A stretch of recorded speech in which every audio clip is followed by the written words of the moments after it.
Halo, kembali lagi di mata kuliah statistik. Jadi di video kali ini saya akan eh, menjelaskan tentang bagaimana menganalisis data yang sudah disajikan dalam bentuk tabel dan grafik atau diagram.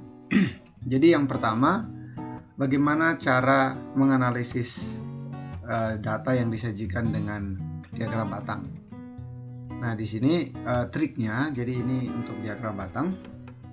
Jadi kita perhatikan di sini.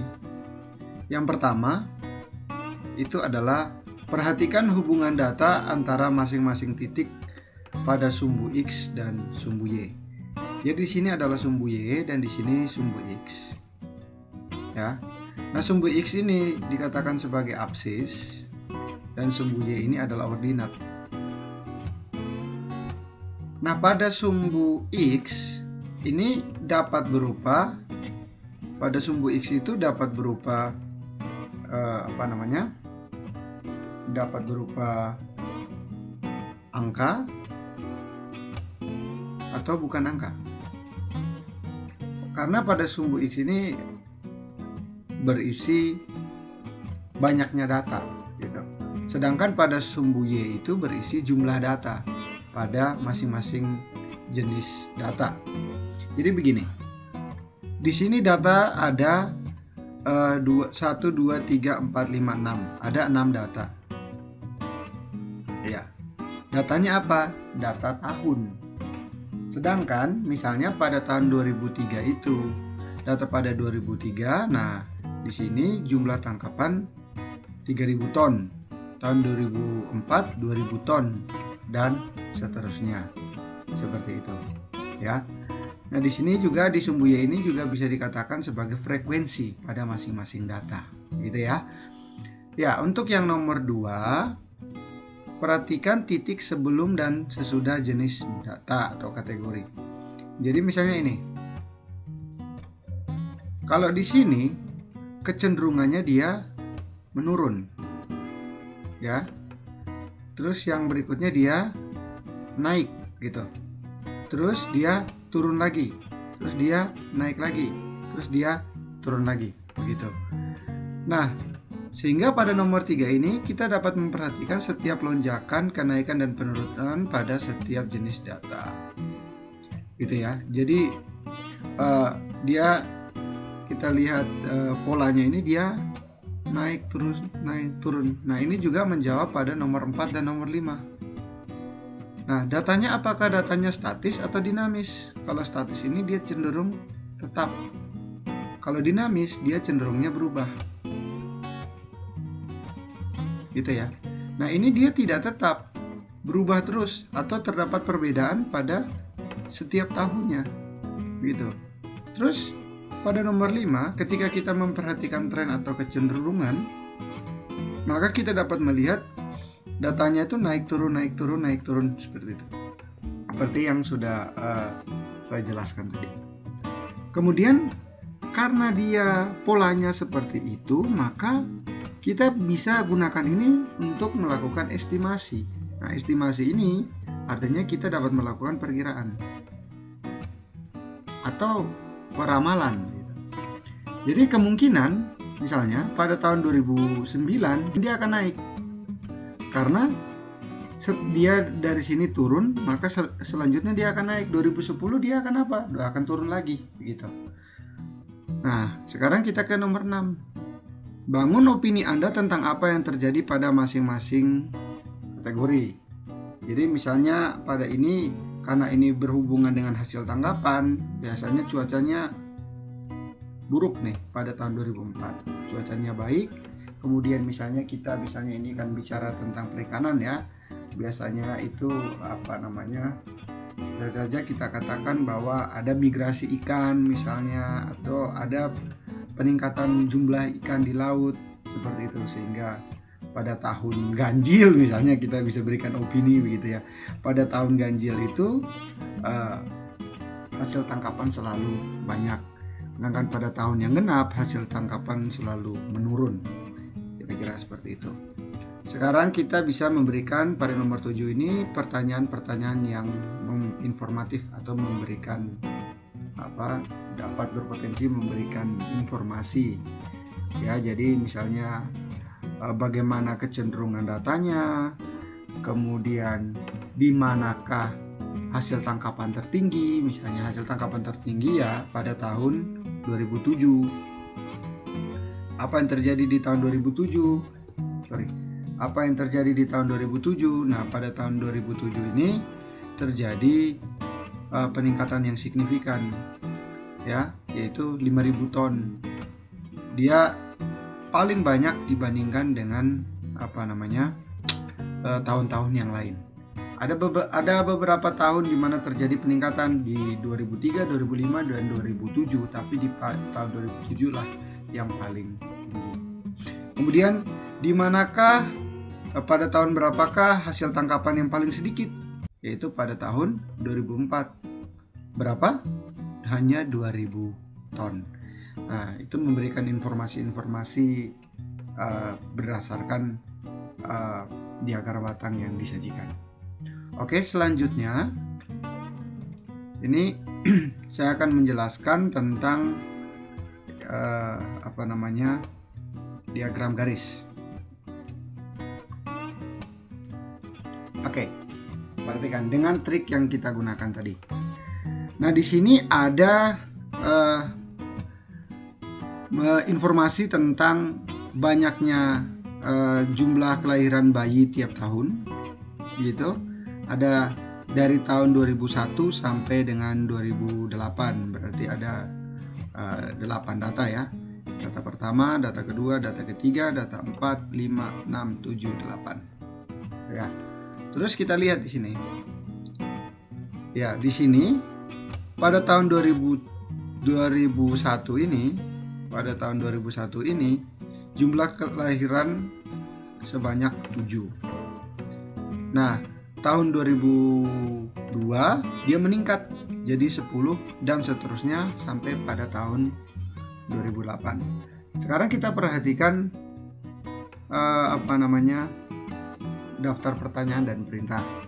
Nomor A, tentukan banyak kelahiran pada tahun 2003, 2004 dan seterusnya. Berarti informasinya 2003 itu 7, 2004 itu 10, 2003 itu 13 nanti dan seterusnya sampai pada 2008 itu 25. Kemudian pada tahun berapakah jumlah kelahiran yang paling tinggi?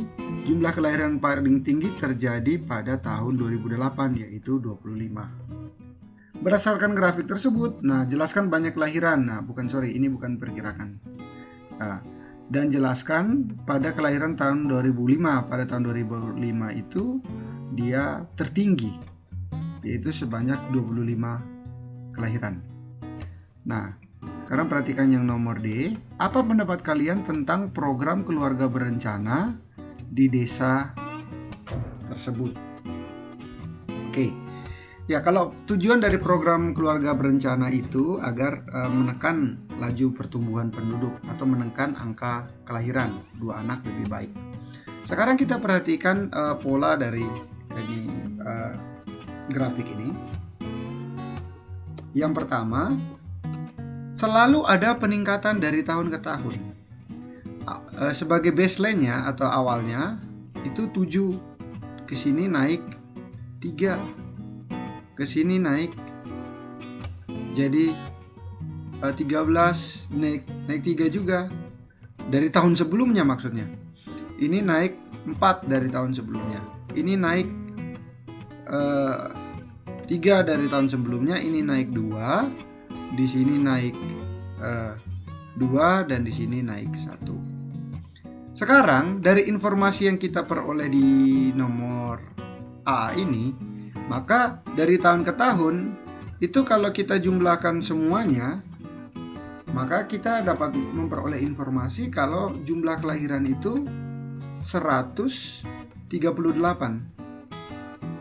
Ya, dari tahun 2001 sampai 2008. Jadi berdasarkan informasi 8 tahun ini, di desa Sukamakmur ini ada 138 bayi baru.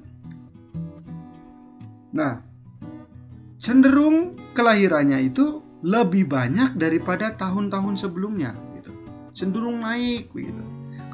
Apabila misalnya program KB berhasil, maka setiap tahun dia memang selalu ada bayi lahir, tapi ya mungkin setara dengan tahun sebelumnya atau lebih rendah dari tahun sebelumnya. Ini selisih 8 tahun ada anggota penduduk baru. Ada 138 anggota penduduk baru, sehingga dapat dikatakan keluarga berencana di Desa Sukamakmur ini tidak berhasil program KB-nya. Oke ya, sekarang kita perhatikan yang nomor E. Pada tahun 2008 terdapat 25 kelahiran, betul ya? Dapatkah kita simpulkan bahwa pada tahun 2008 penduduk Sukamakmur jumlah kelahirannya bertambah? Nah, perhatikan sini. Bertambah 25 orang dibandingkan. Berarti kita membandingkan antara tahun 2008 dan 2007. Nah, pada tahun 2007 itu 24 kelahiran. Pada tahun 2008 itu 25 kelahiran. Jadi ketika kita membandingkan antara 2008-2007 berarti selisihnya 1. Atau dapat kita katakan 1 lebih banyak pada tahun 2008 jumlah kelahiran jika dibandingkan dengan 2007. Jadi itulah jawabannya. Jadi bukan bertambah. Memang di tahun 2008 itu ada 25 kelahiran baru. Tapi persoalannya di sini ketika kita bandingkan dengan 2007, nah itu dia bertambah 1 atau 1 lebih banyak dibandingkan dengan tahun 2007. Oke, berikutnya kita lihat penyajian data dalam tabel. Oke, kita lihat ini dulu.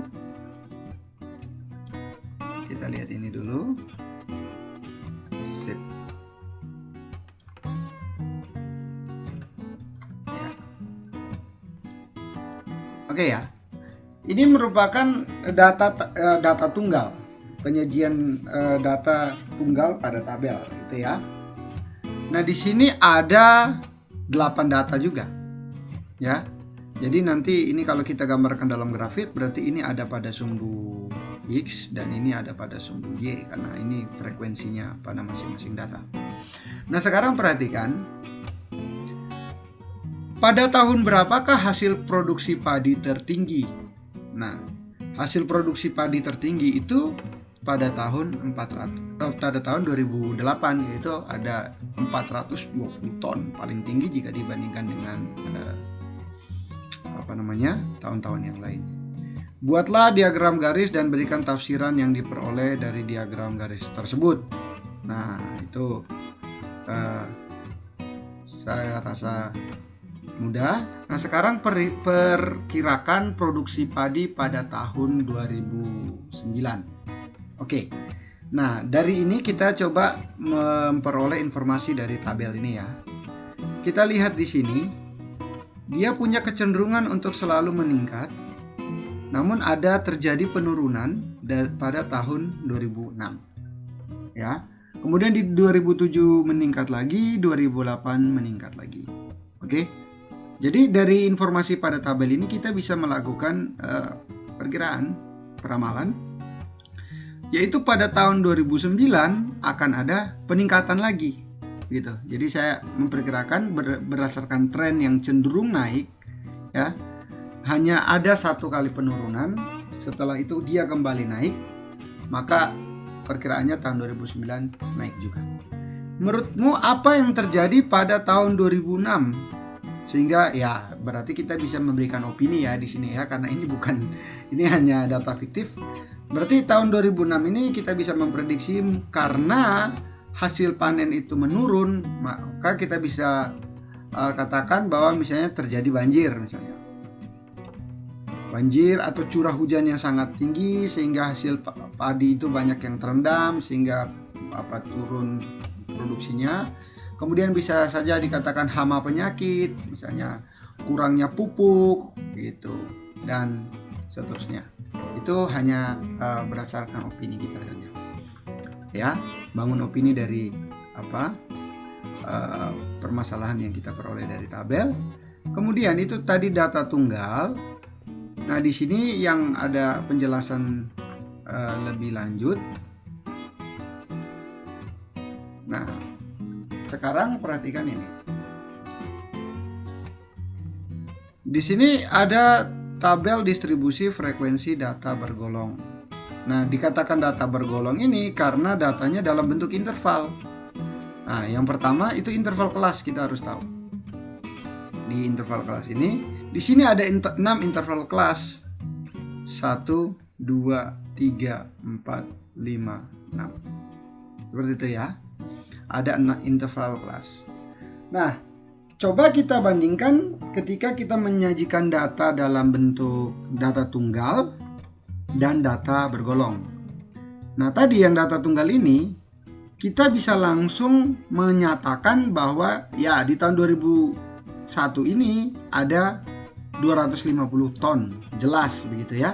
Tapi sekarang kita perhatikan pada tabel distribusi data bergolong ini. Oke ya. Nah, kita lihat yang pertama. Nah, ini kan nilainya ini selama dia berada pada 41 sampai dengan 50, maka dia akan masuk dalam interval ini, ya. 41 sampai dengan 50. Nah, persoalannya kita tidak tahu ada berapa banyak data yang 50 kan masuk. Itu kita tidak tahu berapa jumlahnya. Ya bisa saja 50 semua atau 41 semua atau 45 semua. Nah, di sini kita tidak tahu pastinya. Jadi kalau kita nanti pada pembahasan tentang mean, median dan lain-lain, maka interval ini datanya atau XI-nya itu kita wakilkan dengan nilai tengah. Oke, kita bandingkan dengan nilai tengah. Ya, berarti nanti di penjelasan nomor 3. Sekarang kita lihat di nomor 2. Batas kelas. Batas kelas itu adalah nilai-nilai yang membatasi kelas 1 dengan antara kelas yang satu dengan kelas lainnya. Misalnya saya pilih di kelas pertama. Nah, di sini 41 ini dikatakan sebagai batas bawah. Ya. 41 ini dikatakan sebagai batas bawah. Sedangkan batas bawah, sedangkan 50 ini dikatakan sebagai batas atas untuk kelas pertama. Ya. Kalau misalnya kelas kedua, 51 batas bawah, 60 batas atas. Sekarang perhatikan. Nah, selalu batas atas dan batas bawah itu harus berbeda ya. Tidak boleh 50 di sini terus di sini 50 lagi startnya. Tidak boleh, karena kalau misalnya kita punya nilai geometri, ujian geometri mahasiswa PGSD 50, misalnya ada mahasiswa yang dapat itu, maka kita tidak dapat, bingung untuk menempatkan dia di interval pertama atau interval kedua. Begitu ya. Jadi harus lebih banyak, harus ada perbedaan gitu ya. Tidak boleh sama. Kemudian sekarang perhatikan ini. Itu tadi batas. Ya. Tadi sudah saya ceritakan tentang titik tengah. Nah, yang akan nanti mewakili ya XI-nya di sini. Nah, itu diperoleh dari, kalau titik tengah kelas pertama berarti 41 batas bawah ditambah dengan batas atas 50 dibagi dengan 2, karena namanya tengah berarti selalu berada di antaranya ya, pas-pas di tengahnya ya, berarti biasanya dibagi 2. Berarti 41 ditambah 50 berarti 91 dibagi 2 berarti sama dengan 45,5. Nanti ini akan berguna ketika kita belajar tentang ukuran musatan. Ya, di sini berarti 45,5 titik tengah kelas pertama. Titik tengah kelas kedua, ya berarti 51 ditambah dengan 60 per 2. Berarti ini adalah 111 ya. dibagi dengan 2 berarti ini 55,5. Jadi ini bukan 61 kurang 70 ya, sorry, saya lupa jelaskan tadi. Ini maksudnya adalah 61 sampai 70. Jangan bilang 61 kurang 70. Itu salah. Kemudian kita ke tepi kelas. Nah, di tepi kelas ini juga penting. Ya, sekarang kita lihat penjelasan tentang tepi kelas. Nah, tepi kelas ini adalah tengah-tengah nilai yang membatasi dua batas kelas. Tadi batas kelas misalnya, batas bawah 41, batas atas 50. Nah, membatasi dua batas kelas yang berurutan, berarti batas kelas pertama dan batas kelas kedua misalnya. Nah, berarti yang dimaksud adalah ini. Tengah-tengahnya, yaitu tengah-tengah nilai. Berarti tengah-tengah nilai dari 51 dan 50. Tengah-tengahnya berapa? Begitu. Jadi 50 tambah 51, caranya seperti yang tadi, dibagi dengan 2. Berarti 101 dibagi 2. Berarti sama dengan 50,5 sebagai batas atas kelas pertama. Nah, batas atas kelas pertama ini sama dengan batas bawah kelas kedua. Berarti ini juga 50,5. Gitu ya. Nah, sekarang bagaimana kita mencari batas atas, batas bawah kelas pertama? Nah, ini kita bisa menambahkan kelas bayangan. Karena di sini datanya hanya ini. Ya, jadi kita lihat ini. Berarti dia ini mulainya itu adalah, berarti di sini 40, berarti di sini 31. 31. Ya. 31 sampai dengan 40. Seperti itu. Nah, di sini juga kita bisa tambahkan, tujuannya untuk mencari tepi kelas untuk kelas yang ke-6 ya. Berarti di sini nanti harusnya 101 sampai dengan 110. Oke. Karena kalau misalnya kita cari seperti ini, nanti kan polanya saling begini terus ya. Ini, dan seperti ini. Nah, ini kan tidak ada pasangannya. Ya, kita buat kelas bayangan. Ini dengan ini, nah, seperti itu. Nah, kalau untuk tepi bawah kelas pertama berarti 40 ditambah 41 dibagi dengan 2, berarti sama dengan 81 dibagi 2, berarti 40,5. Seperti itu ya. Untuk batas bawah kelas pertama. Kalau batas atas kelas ke-6 berarti 100 ditambah 101 dibagi dengan 2, berarti 201 dibagi 2, berarti 100,5. Nah, biasanya kalau seperti ini kan orang bisa saja mengatakan bahwa pokoknya batas bawah itu, misalnya batas bawah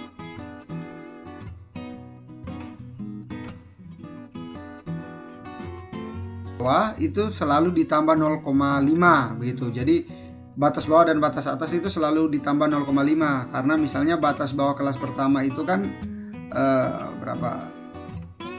Ini 40, ini bayangannya ini ditambah dengan 0,5 berarti 40,5. Batas atasnya berarti 50 ditambah dengan 0,5. Itu hal yang salah ya. Hal yang salah, karena yang benar itu antar batas kelas untuk tepi kelas ya. Maksudnya tadi saya menjelaskan untuk tepi kelas. Jadi tepi kelas apa namanya? Sebentar, ini saya bersihkan supaya lebih jelas. Jadi untuk tepi kelas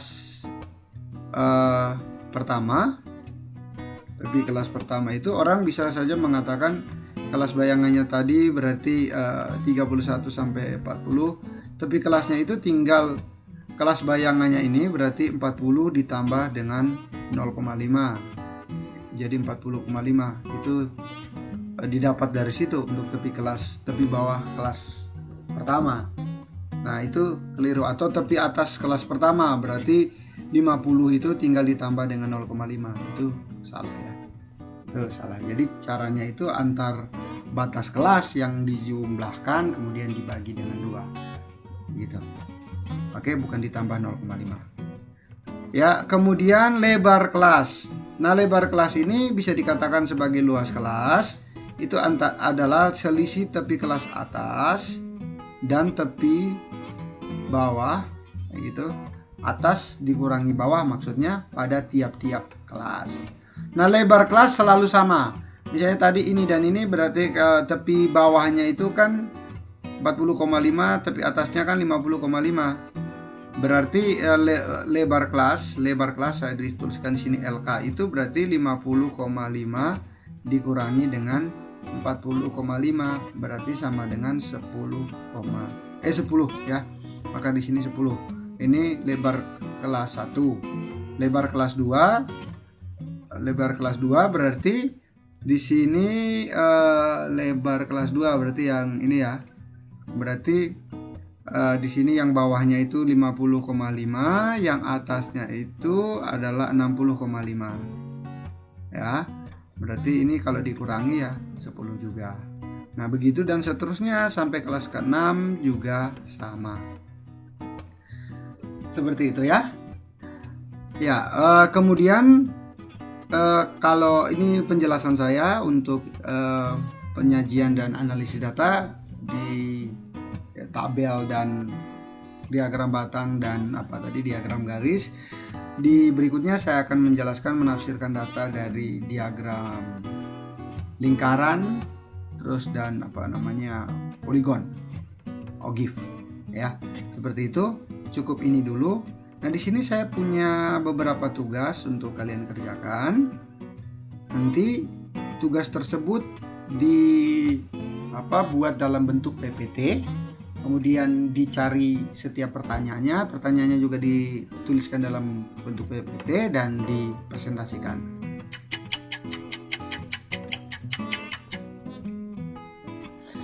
Yang pertama adalah ini, ya. Ini adalah tabel distribusi frekuensinya. Ini data bergolong berarti ini ya. Terus pertanyaannya seperti ini. Kemudian silakan di screenshot. Oke. Kemudian, nah ini tugas untuk analisis mendalam. Saya jelaskan dulu tugasnya. Jadi di sini itu adalah perjalanan sebuah mobil dari kota M ke kota N. Gini. Kemudian perjalanan dari kota M ke kota N ini dipresentasikan menggunakan beberapa titik. Jadi ini M, dari titik M dari kota M ke kota N. Namun untuk dari kota M ke kota N ini melalui titik A sampai dengan titik G. Oke. Nah, nanti gunakan informasi pada grafik ini untuk menjawab pertanyaannya yang mana gitu ya. Pertanyaan itu, ini saya clean dulu. Oke. Pertanyaannya tuh ini. Ya, ini pertanyaannya berarti silakan screenshot ini dulu. Oke, kemudian di screenshot ini dulu. Ada 4 pertanyaan ya. Nah, ini untuk analisis mendalam nanti dijawab. Kemudian yang berikutnya, ini adalah diagram garis. Kemudian ini adalah pertanyaan di sini. Oke, ini pertanyaannya di sini. Langsung. Oke. Oh, habis. Baik, itu pertanyaannya, silakan dikerjakan dan dikumpulkan dan dipresentasikan minggu depan. Oke, sedikit informasi bahwa untuk kelas yang ada pada hari Senin ini dikumpulkan Senin minggu depannya lagi. Tapi untuk kelas yang selain hari Senin silakan dikumpulkan pada hari di mana kita melakukan perkuliahan. Baik. Itu penjelasan dari saya maupun tugas dari saya. Jika ada pertanyaan silakan tanyakan di kolom komentar. Tujuannya adalah agar mahasiswa dari kelas lain atau teman-teman kalian juga ingin menanyakan hal yang sama, maka mereka akan melihat komentar itu dan langsung tidak perlu menanyakan banyak. Jadi tidak perlu melalui WhatsApp, langsung tanya di situ dan saya akan menjawab pertanyaan kalian satu persatu. Baik, sekian presentasi dari saya. Jika ada yang kurang, saya mohon maaf. Selamat bekerja.